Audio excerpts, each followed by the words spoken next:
This is a recording of this year's Virtual Residency Fair. We'd like to take the time to thank the programs that volunteered their time to present to this year's applicants.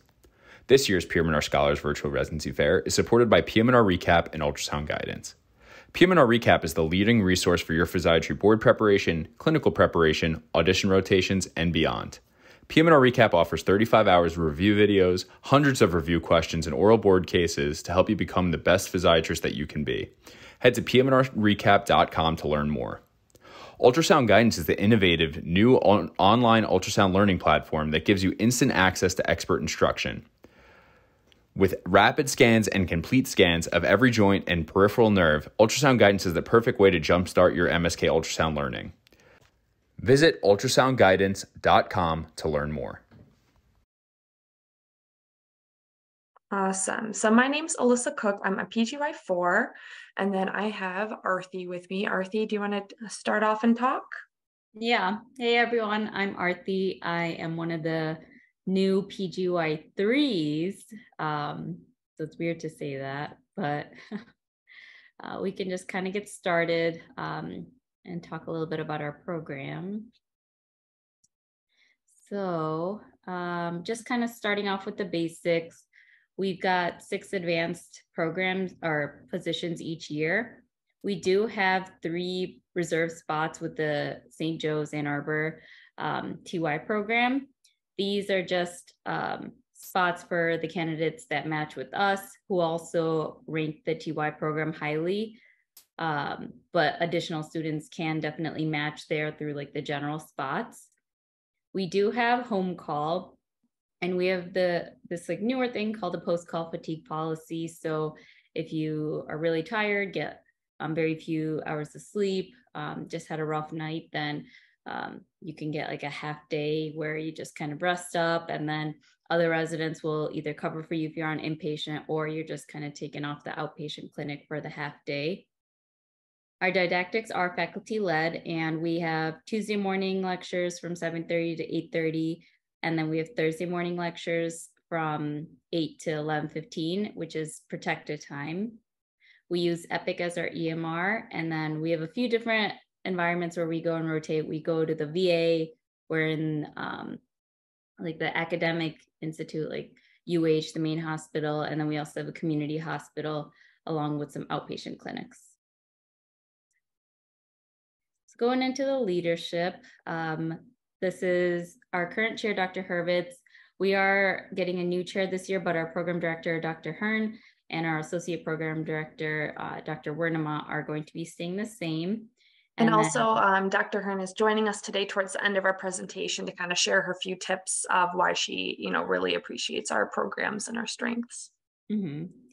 And then this is Anna. She's one of our senior administrators, and she's awesome.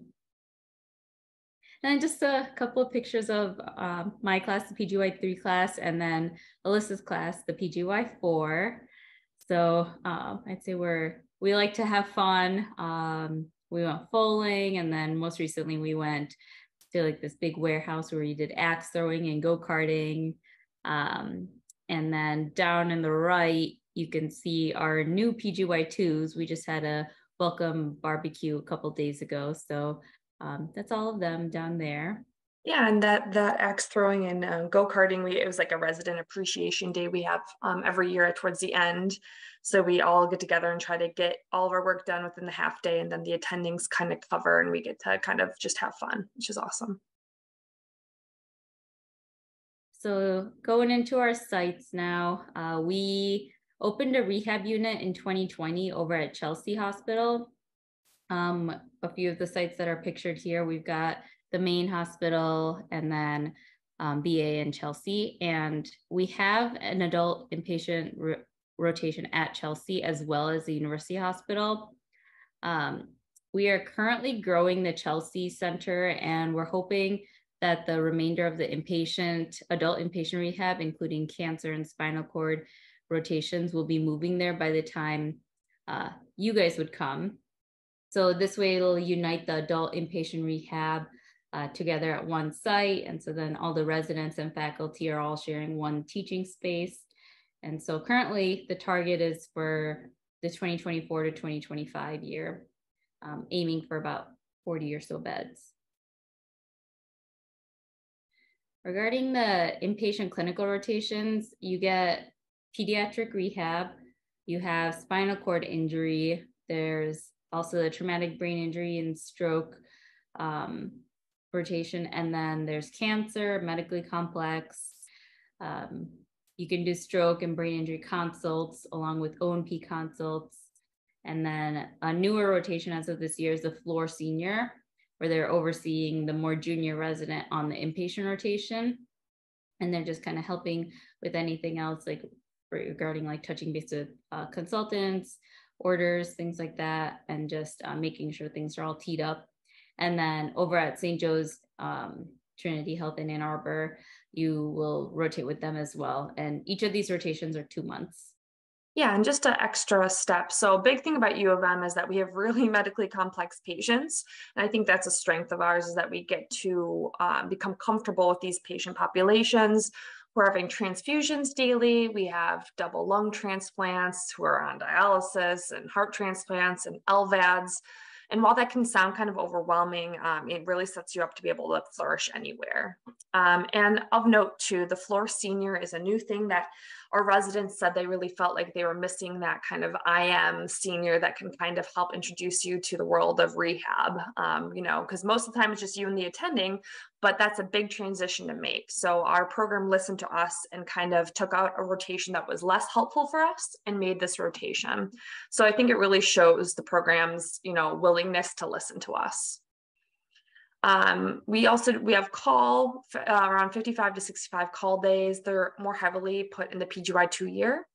And then you have less PGY 3 and then none PGY 4. And you do have a PGY 4 and 3 call buddy where they'll be available to help you if you need help. And I think we really set our PGY 2s up well. We have a long orientation process, as well as a didactic of foundations to kind of get you the basics of PM&R before you get too far. Outpatient, I won't go too in depth, but we have really varied outpatient clinics, as well as time at the VA. Big thing, we do have continuity clinic. That's a half day per week through your PGY 3 and 4 years. And then we have a lot of elective time, and because U of M is so unique, we have very interesting clinics. So we have adult CP clinic. You can go see, spina bifida clinic or polio, or just go to the things that you like MSK or spinal cord, things like that. We have a lot of other experiences available to us. I just recently got more involved with the adaptive sports UMAs. So I've done a bunch of adaptive kayaking events. We're going to do hand cycling, fishing, there's camping, things like that. One of my favorites also is ultrasound sessions. One of our MSK providers, Dr. Levno, holds these twice a month, and it's the best, just pure learning environment where everyone just has fun. We're making sound effects and just learning and enjoying ourselves. We have an interventional spine course with some of our spine providers kind of teaching us the basics and doing injections. And then a lot of other options if you want more leadership opportunities through Healthcare Administrator Scholars Program, as well as the community of medical educators in training. So our program is really strong in research. And I specifically looked for a program that was strong because I honestly don't like research. And I felt like it was really just scary to me to just know I needed to do a project without much guidance. And so we give a lot of guidance here, and I think that's a great strength. We have 2 research days where one is for attending research and one is for resident research. You get paired very early on with the clinical and research mentor and are able to kind of take a reasonable project and complete. We get a lot of time and money towards this as well. 8 days that you can take between PGY 2 and 3, and then 7 days for PGY 4. And then we get a lot of funding as well for these conferences. Big thing, so U of M has a House Officers Union, which is very unique. There's not many out there in the United States. So actually our union just basically had a new agreement with the hospital and fought pretty hard to get a lot of new things. So we have competitive salary that was increased this year. Our base pay now starts at $70,000. We get a 10% lump sum payment for like a Christmas bonus. We have 20 vacation days. We have cell phone stipend and a full 6 weeks maternity paternity leave. We have a lot of fellowships that are available and also have had really good track records sending people other places. But we do have cancer and spinal cord injury, as well as pediatric PM&R fellowships, interventional spine, and then some non-PM&R fellowships as well. These are our classes. You can see a good amount of them go to fellowship, but we definitely have people going into private practice and into practice right away. So we do get a variety of that. And then Ann Arbor is a great place to live. I don't live in Ann Arbor myself. I live about 30 minutes outside of it. But there's so much, life and festivals and music and things that are great to enjoy.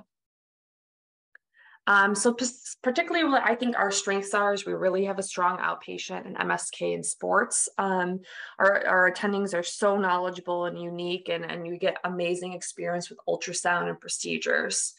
I really like that we do have at-home call, and that that they included the post-call fatigue policy, so that we are being, conscious of our mental health and how we're doing at work with less sleep. I specifically looked for those faculty-led didactics because I didn't want to be responsible for giving other people information before I knew it myself. We already talked about research. Our program really supports our residents' interests. So we've even had people go into critical care, neurocritical care from our residency. So if you have an interest, our faculty and our directors will really help you get towards that goal. They just want the best for you and have those connections to make it happen. As I mentioned a few different times, our program has listened to us when we have found things that we didn't like as much or didn't think was as educational. So I think that's really important in a program, that it doesn't take forever for that ship to turn. And we were able to make change pretty quickly on a few things that popped up with COVID, and we're able to get it changed. And we do have a good amount of pediatric rehab. We have 2 months on that, and some outpatient clinics. So that's something we have. And I want to turn it over to Dr. Hearn, who's going to give us some information from her side of things before we go to questions.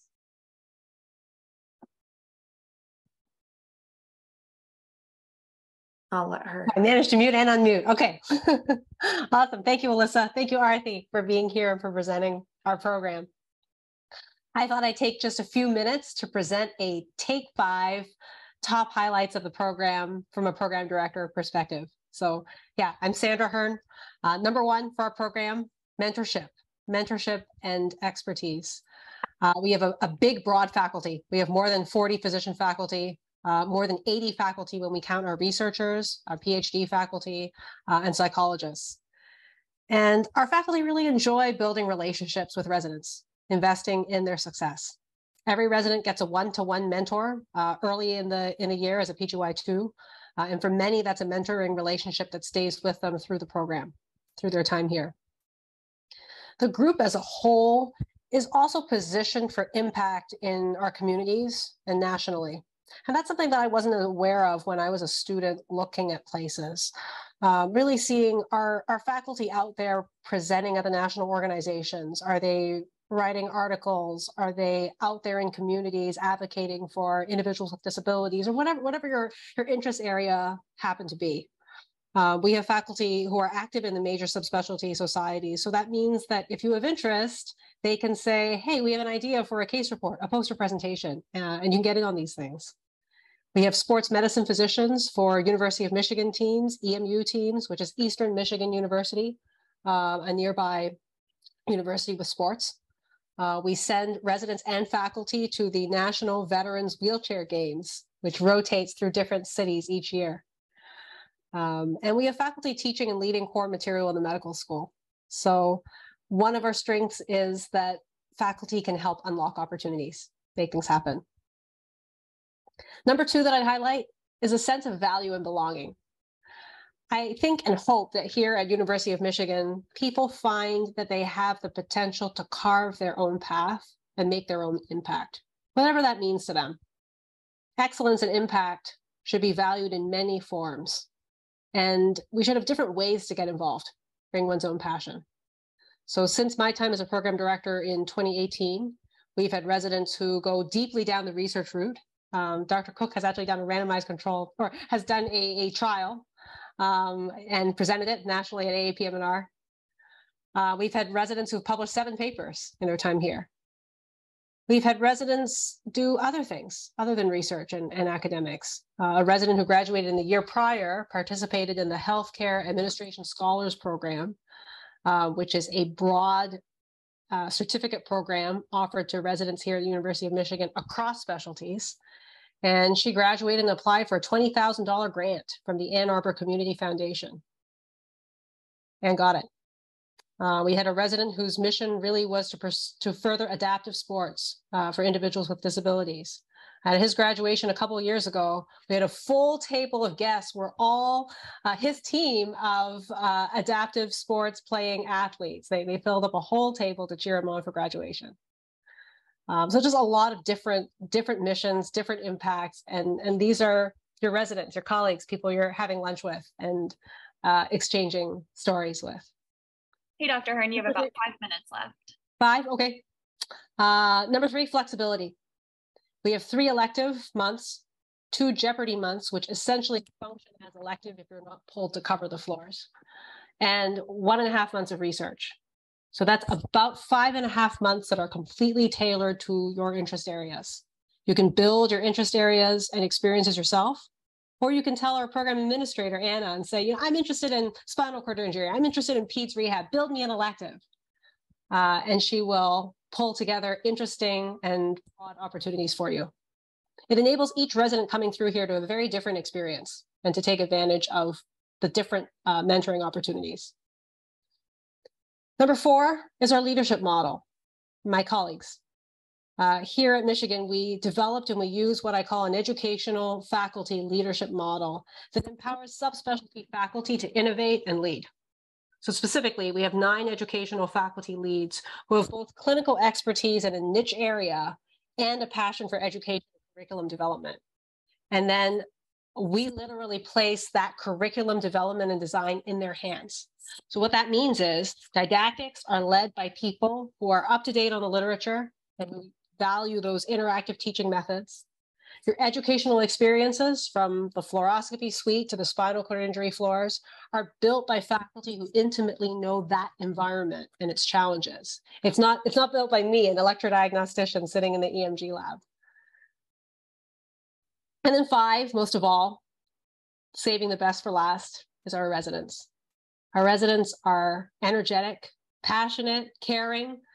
They take excellent care of our patients and of each other. They're broad in background in prior experiences. They have interests both within and outside of medicine that they'll share with you. And they're my favorite part of being a physician, being here. We're not perfect. They speak up to enact change, and they get on the teams, form the committees to make change happen. And that's something I really value as a program director and helps us drive the directions that we take. I'm going to stop there, turn it back to my resident partners to field discussion. I'll try to answer things along the way in the chat, so keep it coming. Awesome. Thank you, Dr. Hearn. I feel like it's nice getting the program director kind of perspective of things. Let's see, opportunities engage in local community work and gain education, public health, or global health within physiatry. Yeah, there's some global health possibilities. We have a lot of connections to be able to do that. I'm not sure of a specific resident recently that's done that, but Dr. Hearn may know about it. But community work, there's a lot with adaptive sports. I know Lubna, one of our residents, we have Vent Camp, where it's a kind of a summer camp for vented kids and kind of getting involved there. Dr. Hearn, do you know much about a public health or global?